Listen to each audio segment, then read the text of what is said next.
Fossil fuel को लेकर बहुत कंट्रोवर्सी हुई। कुछ देश उसको खत्म करने को थे। क्या इसमें इशू क्या हुआ? फॉसिल फ्यूल क्या है और क्या इशू वहाँ बढ़ रहा था? सर फॉसिल फ्यूल मतलब जीवाश्म ईंधन जैसे हम डिफाइन कर सकते हैं।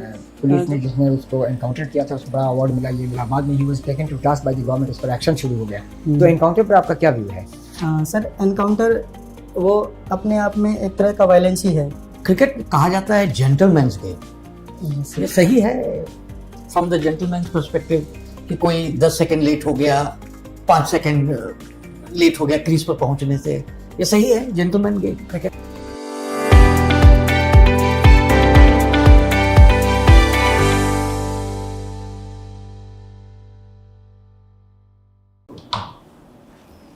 मे आई कम इन सर? आइए। बैठिए। Good afternoon sir. बैठिए। Thank you sir. Shravan Kumar, आप ज्योग्राफी के स्टूडेंट हैं, बहुत अच्छा सारे विश्व की। ये बताइए, हम लोग काफ़ी आजकल पर्यावरण की सुरक्षा पर जोर देते हैं। Yes sir. कई तरह की बातें, कई कॉन्फ्रेंस होते हैं, पर क्या इसके कारण बहुत से विकास की योजनाएं भी प्रभावित हो रही हैं? क्या पर्यावरण पर इतना जोर देना ठीक है, या केवल में वो डिबेट डिस्कस, लोगों को फॉरेन में ट्रिप होता है, कॉन्फ्रेंस होता है, एक फैशन हो गया है? क्या समझते हैं आप, किसी आवश्यकता है? सर पर्यावरण और विकास ये दोनों आज के युग में एक ऐसा डिबेट बन गया है जो कि दोनों तरफ का जो पक्ष है वो देखना बहुत ज़रूरी है, और दोनों तरफ का जो पक्ष है वो एकदम जायज़ है। कैसे? क्योंकि जैसे अगर विकास की बात करें तो विकास के लिए बहुत सारे पैमाने हैं और बहुत सारे रीज़न हैं। जैसे अगर हम लीस्ट डेवलप कंट्रीज़ की बात करें या डेवलपिंग कंट्रीज़ की बात करें तो उसमें जो जैसे ह्यूमन डेवलपमेंट के पैमाने हैं, जो बेसिक ह्यूमन डेवलपमेंट की चीज़ें हैं, उससे ये दिखाता है कि अभी डेवलपमेंट की बहुत आवश्यकता है। जैसे हमारा ह्यूमन डेवलपमेंट इंडेक्स आता है, जेंडर गैप रिपोर्ट आते हैं, इस तरह से।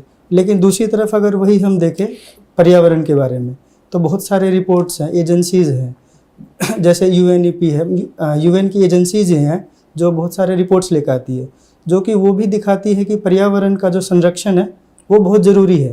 क्यों? क्योंकि अगर पर्यावरण को संरक्षण नहीं करेंगे उसका, तो क्या होगा कि जो डेवलपमेंट है वो अपने आप में ही बाधित हो जाएंगी।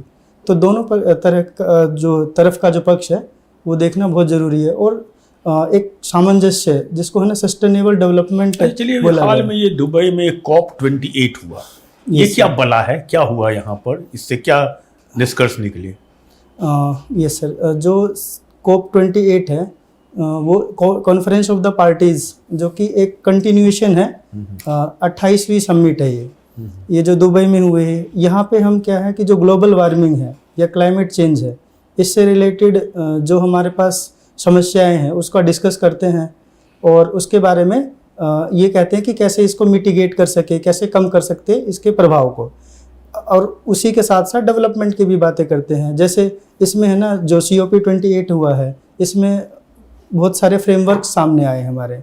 जैसे अगर हम देखें तो मिटिगेशन एंड जैसे लॉस एंड डैमेज फंड है, वो क्या है, वो बताता है कि जो पर्यावरण के कारण जो डैमेज हुए हैं उससे बहुत सारा डेवलपमेंट जो एक्टिविटीज़ है वो रुकी थी, तो उसको कैसे भरपाई करे वो है।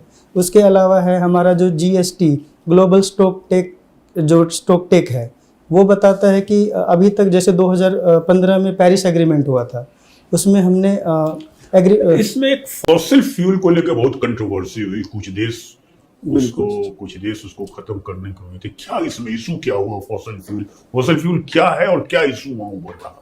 सर फॉसिल फ्यूल मतलब जीवाश्म ईंधन जैसे हम डिफाइन कर सकते हैं, जो हमारे जो लिविंग ऑर्गेनिजम्स रहे थे पहले, तो उनसे उनके जो अवशिष्ट थे, मतलब एक प्रक्रिया होती है वो बने होते हैं, उनसे बना हुआ है। ये लिमिटेड है एक तो, और इसके कारण लेकिन क्या है कि पर्यावरण में दुष्प्रभाव है। जैसे ग्लोबल वार्मिंग का मेन रीज़न माना जाता है, जैसे कोल है हमारा, या पेट्रोलियम जो प्रोडक्ट्स है। तो इससे क्या है कि, लेकिन ये क्या है कि जो अभी एनर्जी है हमारा, एनर्जी अगर एनर्जी की बात करें, एनर्जी में बहुत बड़ा योगदान दे रहा है ये। जैसे कोल है, इंडिया की ही अगर बात करें तो ये 60% के आसपास, मतलब एग्जैक्टली डेटा नहीं है पर 60% के आसपास जो हमारा एनर्जी है, इलेक्ट्रिसिटी है, वो अभी कोल के माध्यम से ही बनाई जा रही है।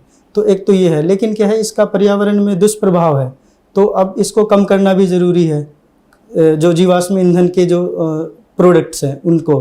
तो उसके लिए फिर अल्टरनेटिव्स ढूंढे जा रहे हैं, जैसे गैस है। तो इस पे बात, ज्योग्राफी के स्टूडेंट्स हैं, दो क्वेश्चन बहुत सिंपल बेसिक कंसेप्ट का क्वेश्चन मैं आपसे जरूर पूछूंगा। ये देखा गया है कि दुनिया में जितने ज़्यादा तो जो डेजर्ट है उस लैंड मास के वेस्टर्न साइड में पाए जाते हैं, हमारा तो उधर सहारा। ये क्या कारण है, वेस्टर्न साइड में ही लैंड मास के डेजर्ट ज़्यादा क्यों पाए जाते हैं, क्या कारण हो सकता है इसका? हाँ सर, इसका मतलब तकनीकी कारण है। क्या है कि जैसे जो वेस्टर्न साइड है वो भी कहाँ है, अगर हम देखें तो वो विद इन ट्रॉपिक्स है, मतलब जैसे 23 degree half north, 23 degree half south. तो इसके बीच में क्या है कि हमारी ईस्टर्लीज बहती है। ईस्टर्लीज मतलब जो जिसको बोलते हैं वही पूर्वी होती है, वो इस साइड से आती है, मतलब ईस्ट से वेस्ट की तरफ जाती है। तो क्या है कि जो हमारी हवाएं हैं वो वेस्ट कोस्ट तक एक तो पहुंच नहीं पाती है, तो वहाँ पे जो पहुँचते पहुँचते वो सूख मतलब ड्राई हो जाती हैं, क्योंकि पहले रेनफॉल हो जाता है ईस्ट साइड में। एक ये कारण है। दूसरा है कि जो वहाँ पे अब ट्रॉपिकल है, इक्वेटर के पास है, तो वहाँ पे अपवेलिंग होती है। अपवेलिंग का मतलब है कि जो ठंडी हवाएं हैं, मतलब जो ठंडी पानी है नीचे का, वो ऊपर आती है। तो उससे क्या होता है कि जो एयर है वो ठंडा हो जाता है। तो उससे जो एयर अगर ठंडा होगा तो बारिश। चलो ठीक है। अब वैसे ही ज्योग्राफी में जैसे आपको रिलैक्स करने के लिए आपको मैं क्वेश्चन पूछ रहा हूँ ना, just to keep you relax. Supposing कि मैंने आपको उठा के नॉर्थ पोल के ऊपर बैठा दी, जो कुर्सी आपकी रखी हुई है गवर्नमेंट के ग्लोब के नॉर्थ पोल के ऊपर ठीक कुर्सी आपकी रख दी गई है और आप यहाँ भी बैठे हुए मान लीजिए, ठीक है। अभी हमारे जो वीडियोग्राफर साहब उधर हैं, ये किस डायरेक्शन में होंगे आपके? अगर नॉर्थ पोल के ऊपर आपकी कुर्सी रख दी गई है, मैं किस डायरेक्शन में हूँ और वो वीडियोग्राफर साहब किस डायरेक्शन में, बताइए। सर एक बार ये पूछना चाहूँगा कि आप लैटिट्यूडनल और लॉन्गिट्यूडनल में जानना चाह रहे हैं या ईस्ट वेस्ट जो नॉर्मल डायरेक्शन है? आपकी जो इच्छा, मैं तो डायरेक्शन तो ईस्ट वेस्ट में होता है ना क्या? हाँ। आप कुर्सी है, आपकी कुर्सी नॉर्थ पोल के टिप पर ऊपर रखी हुई है, तो मैं किस डायरेक्शन में हूँ आपके? तो सर और आप तो वीडियोग्राफर साहब किस डायरेक्शन में हैं? आप तो ईस्ट में हैं। मैं ईस्ट में हूँ। यस अच्छा, वो वीडियोग्राफर साहब? सॉरी सर, ईस्ट में ये वीडियोग्राफर है मतलब, और आप हैं नॉर्थ में हैं आप। प्लीज। ओके, ये बताइए, आप बिहार पुलिस सर्विस को आपने फर्स्ट प्रेफरेंस दिया है। Yes sir. बिहार पुलिसिंग जो है वो यूपी पुलिसिंग से कुछ आपको फ़र्क नज़र आता है दोनों में? सर रिसेंट के टाइम से फ़र्क दिखने लगा है। ये पॉलिटिकल मतलब जैसे रेजिम जब होता है तो उससे जो हमारा एडमिनिस्ट्रेशन है तो इम्पैक्ट होता है। तो अभी जैसे क्या है कि बिहार का जो पुलिसिंग है वो अभी ट्रेडिशनल सिस्टम पे चलता आ रहा है कि लॉ एंड ऑर्डर को मॉडर्नाइज्ड है। नहीं सर, वही मैं बता रहा हूँ कि जैसे वहाँ जो उत्तर प्रदेश है वहाँ भी ट्रेडिशनल है, पर क्या है कि उसमें थोड़ा आक्रामकता अगर हम कहें तो वो आया है, जैसे वो वही पॉलिटिकल गवर्नमेंट के। तो उससे लॉ एंड ऑर्डर की स्थिति बेहतर हुआ है यूपी में? सर ये अभी डायरेक्ट सर्वे मतलब में तो नहीं है, लेकिन ये है कि लोगों का मानना है कि ये लॉ एंड ऑर्डर में जैसे जो पहले वायलेंस होते थी वुमेन के अगेंस्ट तो या फिर वो कम हुआ है। वायलेंस पुलिस कर रही है? नहीं सर, पुलिस नहीं कर रही है। जो पहले होते थे जैसे जो ये थीव्स होते थे या मर्डर्स होते थे वो कम हुए हैं, ये अभी जनरल परसेप्शन है। एनकाउंटर पर आपका क्या जनरल वो है? जैसे एक बार हैदराबाद का आपको इंसिडेंट याद होगा, यस सर। रेप उसको पुलिस ने जिसने उसको एनकाउंटर किया था उसको बड़ा अवार्ड मिला, ये मिला, बाद में he was taken to task by the government, इस पर एक्शन शुरू हो गया। तो एनकाउंटर पर आपका क्या व्यू है? सर एनकाउंटर वो अपने आप में एक तरह का वायलेंस ही है जो कि गवर्नमेंट की तरफ से, मतलब वही, ये तो कड़े शब्दों में बोल रहा हूँ, लेकिन ये कहीं हद तक सही नहीं है, क्योंकि अगर हम इसके दोनों पक्ष है कि दोनों पक्ष ये है कि ये हमारी कमी को दर्शाता है कि हमारा जो नॉर्मल लॉ एंड जो हमारा जुडिशियल सिस्टम है या पुलिस सिस्टम है वो ठीक से काम नहीं कर पा रहा, जिसकी वजह से ऐसे एक्शन लिए जाते हैं। और लेकिन जैसे क्योंकि जो यूएन मतलब जो बड़ी एजेंसीज हैं जैसे यूएन है वो भी एनकाउंटर को सही नहीं बताती। यूएन को छोड़िए, इंडिया का ही बात कीजिए। हाँ, इंडिया में भी मतलब एनकाउंटर क्या कहते हैं वो प्रमोट नहीं किया जाता है। लेकिन क्या है कि जैसे अब ये लोगों का जो इमोशनल क्या एनकाउंटर मतलब इमोशनल विन करने के लिए ऐसे एनकाउंटर्स किए जाते हैं। तो उससे है ना क्या है कि ये अभी के शॉर्ट टर्म में तो लगता है कि अच्छा हुआ है, लेकिन लॉन्ग टर्म में ये दर्शाता है कि ये कहीं ना कहीं हमारे पुलिस सिस्टम की कमी है ये, अगर ऐसा करना पुलिस पड़े। में एक कमिश्नरेट सिस्टम होता है, वो क्या है? हाँ सर, कमिश्नरेट सिस्टम का मतलब है कि जैसे जो नॉर्मल एडमिनिस्ट्रेशन है, जैसे जो डिस्ट्रिक्ट मजिस्ट्रेट होते हैं किसी भी डिस्ट्रिक्ट के, वो उनके हाथ में डायरेक्टली एडमिनिस्ट्रेशन ना होके जो हमारा जो पुलिस का जो डिस्ट्रिक्ट लेवल के ऑफिसर होते हैं उनके पास में एडमिनिस्ट्रेशन का जिम्मा होता यूपी है। फॉलो करती है कमिश्नरेट सिस्टम? हाँ सर, रिसेंटली कुछ डिस्ट्रिक्ट्स में बिहार? सर बिहार में अभी आइडिया नहीं है, और उसका अभी दिल्ली? नहीं है बिहार। दिल्ली में भी नहीं है सर। दिल्ली में कमिश्नरेट सिस्टम नहीं सर है। पता नहीं है मतलब। अच्छा, okay. Per capita income Bihar का क्या है अप्रॉक्स? पर कैपिटा इनकम अगर हम देखें तो 55,000 के आसपास है, मतलब 55,500। किसके ये डेटा दिए हुए हैं? हाँ, ये सर नॉमिनल वैल्यू पर है ये। नहीं, किसने ये डेटा दिया, कहाँ से आपने पढ़ा है? ये इकोनॉमिक सर्वे के हिसाब से है। ओके। बिहार का बैकवर्डनेस का वजह बताएंगे? 2-3 जस्ट टेम्पलेटिंग करके। हाँ सर, बिहार का जो बैकवर्डनेस है उसको अगर कैटेगराइज करें तो जैसे नेचुरल रीजंस है, नेचुरल रीजंस में नेचुरल डिजास्टर्स हैं, प्लस में नेचुरल रीजंस होगा, और उसमें नेचुरल रिसोर्सेज की कमी है। दूसरा है एडमिनिस्ट्रेटिव रीजंस भी है कि इम्प्लीमेंटेशन जो स्कीम्स लेके आते हैं वो टाइम पे नहीं हो पाता है। तीसरा है पॉलिटिकल क्या कहते हैं एजेंडा जो है वो कुछ रीजन में होता है, कुछ रीजन में कम होता है, कुछ रीजन में ज़्यादा होता है। और उसके अलावा क्या है कि सर अभी तो 3 रीजन मेन ब्रॉड रीजन्स याद आ रहे हैं, बाकी सब रीजन्स बता सकते हैं। श्रवण जी, यस आपको क्रिकेट में रुचि है। Yes sir.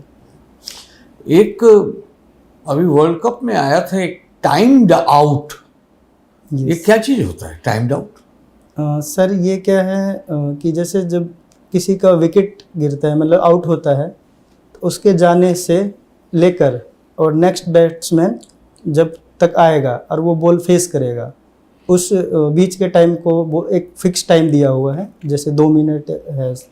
तो अगर उस दौरान वो बैट्समैन खेलने के लिए तैयार नहीं हो पाया है तो ऐसा कुछ हुआ था इस बार? यस सर, श्रीलंका का जो एंजेलो मैथ्यूज था उनके खिलाफ साकिब उल हसन ने अपील किया था, तो वो आउट दे दिया गया आउट था? दे दिया गया था।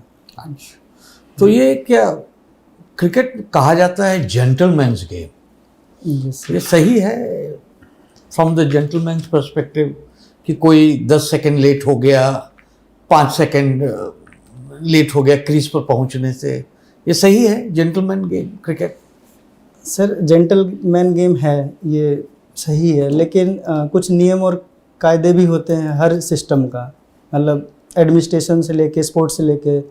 तो अगर ये नियम के अंदर ही है तो ये सही है, क्योंकि नहीं तो फिर इनडिसिप्लिन है वो और बढ़ता जाएगा। हो सकता था कि उस टाइम के लिए वार्निंग दे दिया जाता क्योंकि क्रूशियल मैच था, तो ये एक मोरालिटी का उदाहरण हो सकता था, पर ये गलत तो नहीं है। गलत नहीं। अच्छा, आप ज्योग्राफी के स्टूडेंट हैं। Yes sir. 1947 के बाद जो पार्टीशन हुआ हमारा, तो हमारा भूगोल ज्योग्राफी बॉर्डर बदल गया इंडिया का। यस। तो ये जो बदलाव आया है, तो बताइए 2-3 डिसएडवांटेज हमें क्या हुआ इससे? Yes sir. तो एक तो सर देखिए, अगर कैटेगराइज करें डिसएडवांटेज में भी, तो सर इकोनॉमिक पर्सपेक्टिव से हुआ है, क्योंकि लैंड रिसोर्सेज है वो डिवीज़न हो गया उसका। दूसरा है कि हमारा कल्चरल या फिर अगर रिलेशन बोले नेबर में, वो हुआ है, क्योंकि पहले साथ में ही रहते थे, पर डिवीज़न होने के कारण डिसएडवांटेज क्या है? उससे सर जो स्ट्रैटेजिक डिसएडवांटेज क्या है? सर वही जो नेशनल सिक्योरिटी पे थ्रेट आया है। कैसे? सर क्योंकि क्या हुआ कि जैसे टेररिज्म है, टेररिज्म जैसे पाकिस्तान का मतलब जनरल परसेप्शन है ठीक है, एक पाकिस्तान terrorism। प्रॉब्लम आ गया, हाँ, उसके अलावा पाकिस्तान के अलावा सर जैसे मतलब टेररिज्म एक तो मेन इशू था सर। दूसरा है कि जो रिसोर्स डिवीजन मतलब जैसे वाटर डिस्प्यूट हुआ था, तो इंडस वाटर डिस्प्यूट से मतलब सेटलमेंट हुआ है, लेकिन फिर भी कभी ना कभी वो सवाल उठते आ रहे हैं। ठीक है। और तीसरा सर जो माइग्रेशन है वो एक इशू रहा था, और वो अभी भी जैसे बांग्लादेश और इंडिया वाला माइग्रेशन था वो एक इशू है, जिससे फिर 1971 में वो उसका फिर आउटकम भी निकला अच्छा, था। ये हाल फिलहाल में मालदीव्स में कुछ बदलाव आया है।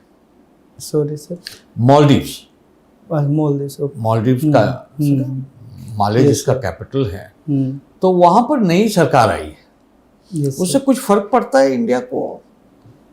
हाँ सर, अगर हम थोड़ा इतिहास में देखें तो रिसेंट ईयर अगर 10-15 साल में जाए तो हम देखें कि वहाँ की जो गवर्नमेंट बनती है, क्योंकि उनका अपना एक आइडियोलॉजी है, क्योंकि हर गवर्नमेंट की अपनी आइडियोलॉजी होती है, तो वो किसी को सपोर्ट करती है। मतलब इंडिया को जैसे अभी जो रिसेंटली गवर्नमेंट बनी है वो इंडिया को लेके उतना अच्छा से इतने सपोर्ट में नहीं है।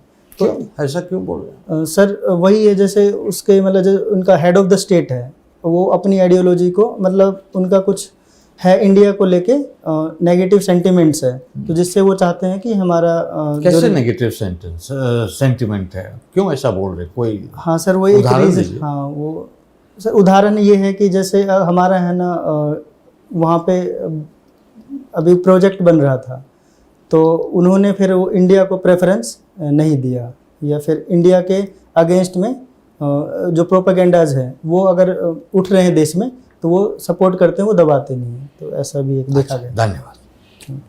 हो गया ना, आपका तो हो चुका है ना। ठीक है, आपका नाम क्या था? वो श्रवण कुमार राय। श्रवण, आपका इंटरव्यू खत्म हुआ, आप जा सकते हैं। Thank you.